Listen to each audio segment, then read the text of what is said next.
Bana Mikobe mu Luganda oba mu Lusonga.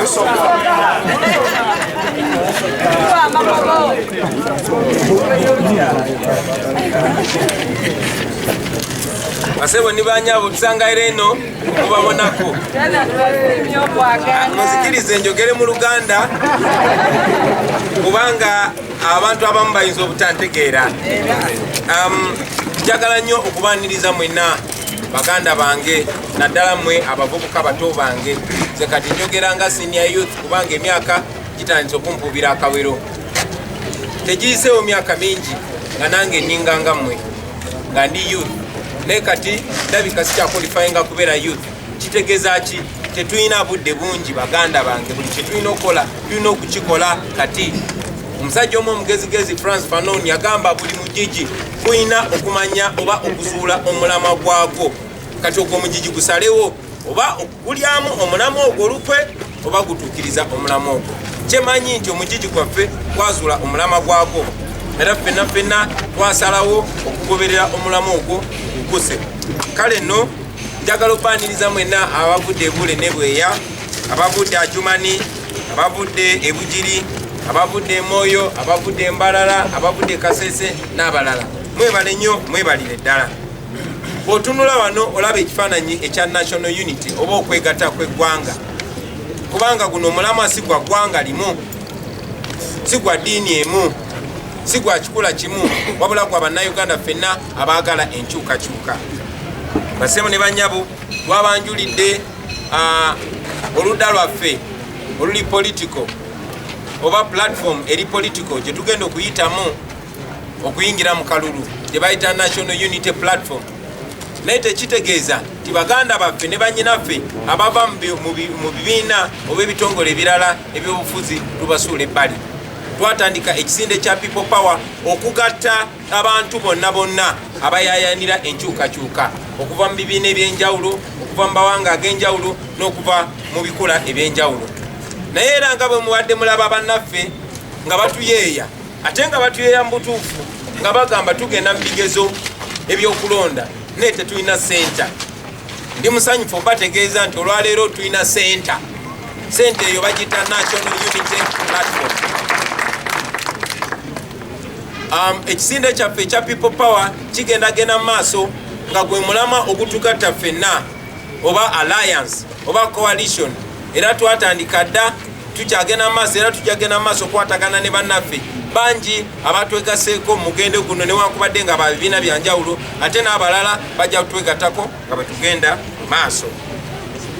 Baganda bange wali baddewo okweveera kw'amaanyi naddala mu bavubuka nga tebettanira nnyo nsonga za kulonda.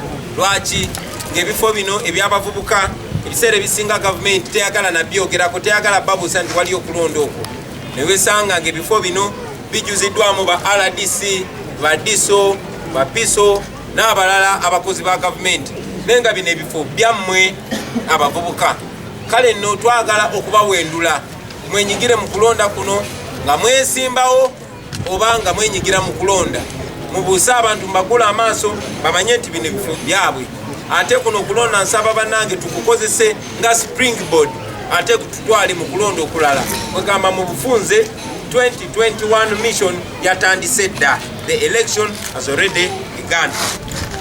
Njagala n'obajukiza bannange nti tekigenda kubeera kyangu. Bagenda batiisatiisa, bagenda bakuba emiggo, bagenda basiba, era n'abamu ku bannaffe batandise dda obbatta, era abamu ku ffe bajja batta. Naye njagala obbakakasa nti tugenda kuwangula. Tugenda kuwangula kubanga amateeka gali ku ludda lwaffe. Tugenda kuwangula kubanga bannayuganda bali ku ludda lwaffe. Naye okusinga kwa byonna tugenda kuwangula kubanga Katonda ali ku ludda lwaffe.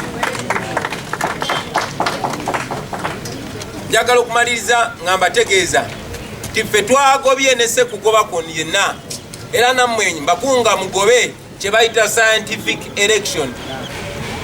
Tewali kintu kye bayita scientific election nakyemalira atufuga n'abo abamulya mu ngalo. Kino bakitandikawo ng'ekiwaani ekyokugezaako okutwawula ku bantu. Batya nnyo obubaka bwe tuwa abantu, ensonga lwaki baagala tugende mu kulonda nga tewali campaign. Tetwabagambirawo nga tetubeekwegeredde nti tewali bintu bya scientific. Tujja genda maaso n'okutuuka ku bantu, era nammwe mbakunga mutuuke ku bantu mubeebuuzeeko. Singa twalina okugoberera bino ebintu bandikoze kye batugamba okukola. Minisita w'ebyobulamu yennyini Betty Ruth Acheng mwamulabye ng'akuba laale, mwamulabye ng'akola procession. Kitegeeza nti talina kyatugamba kati. Ne baminisita abalala bonna mwabalabye.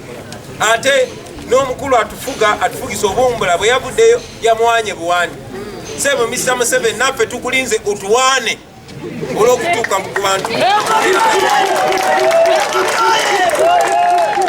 Kubanga nga bwe kitalina buzibu Mama Corona okutuuka mu bantu, era tekirina buzibu Tata Corona okutuuka mu bantu.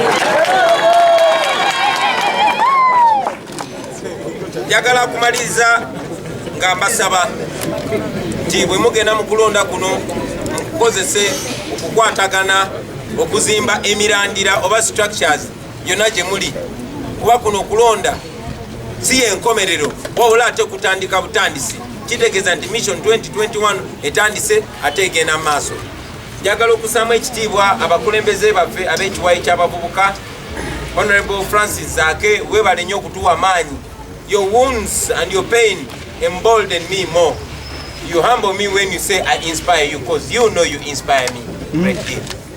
So, njagala okwebaza mwena abakulembeze, Honorable Zaake, Comrade Natabi, Comrade Angela Namirembe, Comrade Sasi Mavini, Comrade Strike Machine. Comrade Strike Machine. Yeah. Kindly stand up. A strike machine, no? Oh, yeah. Strike machine, no? Oh, yeah. That gentleman. Yeah. Let me keep it to myself. So with that, ladies and gentlemen, I want to salute all of you. And I want to charge all of us because mbadde njogera Luganda. Njagala mwenna obbasaamu ekitiibwa era tube wano nga mbacharginze tugende tukole kuba bannayuganda batutunulidde nnyo bannange. Bannayuganda batutaddemu nnyo essuubi, bannayuganda batutaddemu nnyo obwesige, ate nga kino tusobola okituukiriza kuba amaanyi gonna tugalina, tuli bavubuka. Tewali nsonga yonna yonna etulemesa kutuukiriza kye twagala kutuukiriza.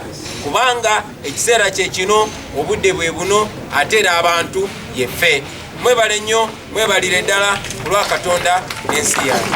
Olutalo nga luwedde, tuliyambale engule, tuliyambale engule, tuliyambale engule. Olutalo nga luwedde, tuliyambale engule, tulivimba mu Uganda empya. Tuliyambala, tuliyambala, tuliyambala engule zimasamasa. Olutalo nga luwedde, tuliyambala engule, tulivimba mu Uganda empya. National unity. NUP. National unity. NUP. National unity. NUP. NUP. National unity. National unity. NUP. NUP. National unity. People power. Power, power. People power. Power, power. Zivuge. Zaake. Oscar Wedde. You that have come from far and wide. I see comrades coming from as far as Adjumani. I see comrades coming from as far as Acholi land, Afoyo Matek, Afoyo Tutwa. I see comrades coming from as far as West Nile, Awadifo. I can see comrades coming from as far as Chikezi, as far as Bujiri, and from all over the country. This is indeed a sign of national unity. Allow me, since you're young people, I really understand that you're flexible people and you're casual people. So briefly to explain why I'm dressed in a very casual way and why I came a little bit late. I was having a very productive meeting with fellow artists. and because I didn't want to waste that time to change into suits, and because I knew that I was meeting the youth, young people, I came the way I am. So kindly receive me the way I am. I stand before you to represent the People Power Movement. I'm also the leader of the National Unity Platform. But ladies and gentlemen, as People Power, we represent all forces of change. So please feel comfortable no matter which political formation you come from. We are all one, and our main mission is to liberate this, our country. Comrades, why are we here today? We are here to yet again stamp in the resolution we had long time ago that we are on a course to change this country peacefully and democratically. For a long time, young people have been disconnected from power. We did not show enough interest in youth elections, and yet this revolution is primarily led by young people. So this is yet again to add my voice to the many voices that we've had before, calling upon you to embrace these elections, take part in them either as candidates or as voters. Take all these positions. As you know, in the past they've been occupied by RDCs, by DSOs, and by very many regime apologists. Today we want to occupy them as the young people of Uganda.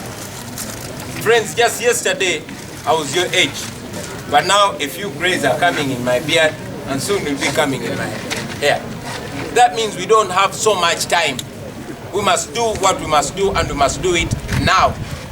Frantz Fanon one time said that every generation must identify its mission and either pursue it or betray it. By our mere presence here, we know that we have indeed identified our mission. Question is, are we going to pursue it or betray it? That is going to be answered not by our words, but by our actions. So in Luganda we say, tusimbu de. Amen. Friends, you've had so many people calling me Ngovi here. Yes, I am Ngovi.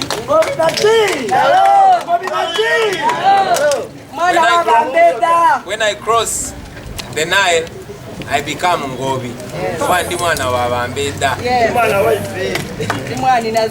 When I go to Bunyoro and Toro, empako yange Harari.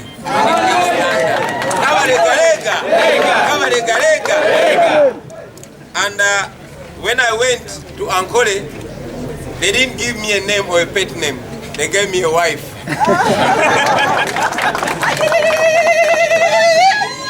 Comrades, there's not so much for me to add on the noble words you've heard from the comrades. But I want to remind you that this is not going to be easy. This is going to be tough. They will intimidate you. They will beat you. They will imprison you. They've already killed some of our comrades, and I know they will kill a few more of us. But I'm very convinced from the bottom of my heart that we shall win. Thank you.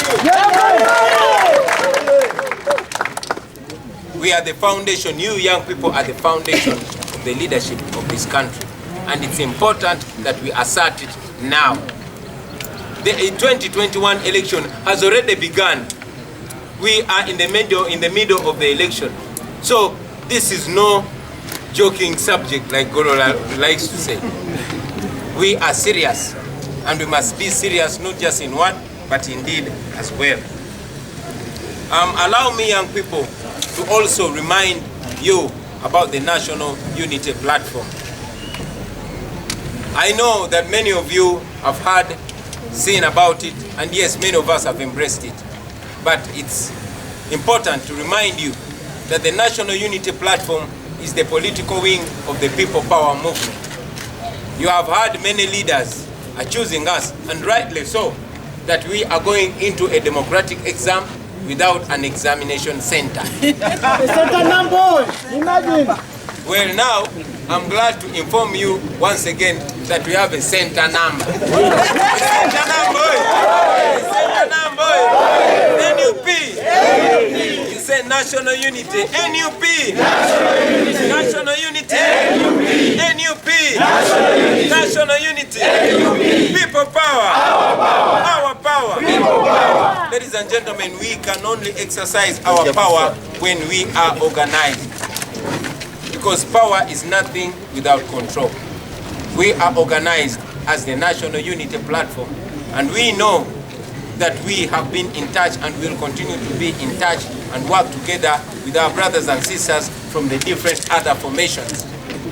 That is the meaning of leadership, and we must start by showing it to those that came before us, and yes, to those that are going to come after us. Finally, ladies and gentlemen, I want to remind you that there is nothing like a scientific election. Yeah, man. We are going into this election as prescribed by the law. The reason why the dictator was trying to stop us from reaching the people is because he is scared of us. Indeed. He is very scared of us that he even fears us reaching the people. But because the law is on our side, because the people of Uganda are on our side, and yes, because God is on our side, we are winning at every step. Once upon a time, they tried to illegally ban the beret that I and many comrades here are wearing. Well, we are still wearing it. Once upon a time, the Minister of Health came out with illegal directives. For starters, we complied until she defied her own directives. Not only her, you saw with the Minister of Justice and Constitutional Affairs and other people. And yes, you saw the President justifying breaking those illegal directives. What does that mean? That means we should forward. So ladies and gentlemen, I want to give you more confidence today that there's nothing wrong with you interacting with the people of Uganda. The decision we are about to make is a decision that is going to bind us for the next 5 years. I say this again. The decision that we are about to make is a decision that is going to bind our nation for the next 5 years. So every risk is worth taking. We took a risk having seeing our brothers and sisters murdered in cold blood by men and women in uniform who we pay to protect us. We didn't give up. We've seen people shot dead under the disguise of enforcing the COVID regulations. We did not give up. So there's nothing that is going to make us give up this time around. I want to encourage all of us to use this election as an opportunity to build structures, connect with fellow young people. This revolution is led and will be accomplished by young people. Build structures, get more comrades into this struggle. Let us persevere, let us follow the guidance of the leaders, and let us also offer leadership to our friends. I always say to the people that everybody is a coordinator. Do not get drunk on power. Do not get obsessed with the positions that you're vying for. What we want is much bigger than the positions that we are going to occupy. So do not, please do not mix the revolution and the positions that we want. Do not play traditional politics. We are young people and we need to provide something different. So with that, ladies and gentlemen, I want to once again salute the leadership of the youth wing. I want to remind all of us that the voting day is going to be 17th of August. Therefore, we don't have so much time. From here, ladies and gentlemen, men and women of honor, let us go to work. Because Uganda is looking at us. Uganda is putting all the trust and hope in us. and this is a generation that must not disappoint. I salute you and I thank you for God and my country. People power. People power. National unity. NUP. National unity. NUP. National unity. Thank you very much, ladies and gentlemen. Just a last one. I know that we did not get enough space to take the pictures, so we'll get some photo moments with each group, ladies and gentlemen, in an orderly manner. Thank you very much.